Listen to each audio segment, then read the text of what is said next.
এখন আপনার যখন সুন্দর করে যখন ঘর যখন বাঁধা হচ্ছে, তখন সেই সময় কাফেরেরা আবু জেহেল আরও যারা কাফের রয়েছে আব্দুল মুত্তালিবের আদেশে তারা যখন এরকমভাবে আবু জেহেল তারা যখন এরকমভাবে আপনার সেই ঘরটাকে যখন আপনার সংরক্ষণ যখন করা শুরু করেছে, কাজ যখন করা শুরু করেছে, সেই সময়কার নিয়ম ছিল তারা উলঙ্গ অবস্থায় তারা তপ করত, তারা কাজ করত। কোন অবস্থায়? সম্মানিত সুদী, এই জায়গাতে অনেক কথা রয়েছে, সেই দিকে যাব। তার আগে বলতে চাই, একবার আবু জাহেল মুহাম্মদ সাল্লাল্লাহু আলাইহি সাল্লাম একটা লুঙ্গি পরে আছে, ধরেন লুঙ্গি।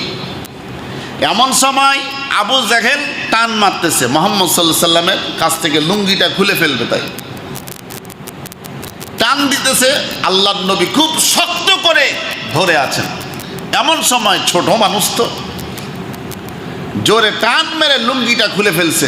আমার নবী বিশ্ব নবীর সঙ্গে সঙ্গে অজ্ঞান হয়ে গেছেন। আল্লাহ, কি হয়ে গেছেন? অজ্ঞান হয়ে গেছেন। কেমন শরমশীল ছিলেন আমার নবী বিশ্ব নবী। মুহাম্মদ সাল্লাল্লাহু আলাইহি ওয়াসাল্লাম অজ্ঞান হয়ে গেলেন। পরে পানি দিয়ে আমার নবীর হুঁশ আসলো। কি না নবী! আল্লাহু আকবার। সেই নবী মুহাম্মদ সাল্লাল্লাহু আলাইহি সাল্লাম এইভাবে যখন 21 অথবা 25 বছর, কত বছর?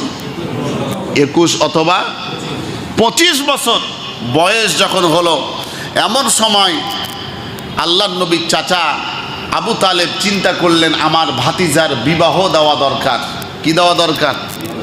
বিবাহ দিতে গেলে কর্মের দরকার আছে না নাই? জি, কর্মের দরকার আছে। তো কর্ম কেমনে করবে? যে কোনো একটা তো কর্মের লাগাতে হবে। সে সময় মানুষের অর্থনৈতিকভাবে করুণ অবস্থা ছিল। সে সময় খাবারের অনেক আপনার শর্ট ছিল, অনেক সময় ওই সময়ে মানুষ খাবার পেত না এত সহজে।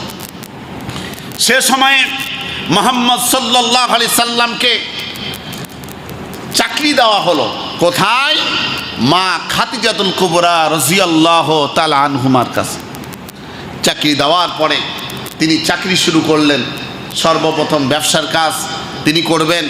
এমন সময় আল্লাহর নবী বিশ্বনবী ব্যবসা করতে করতে এত বিশ্বস্ততা তিনি অর্জন করলেন, আল্লাহর নবীর ব্যবহার আচরণ সর্ব বিষয়ে আমানতদারিতার বিষয়ে এত খুশি হয়েছে খাদিজাতুল কুবরা। তিনি মনে মনে মুহাম্মদ সাল্লাল্লাহু আলাইহি সাল্লামকে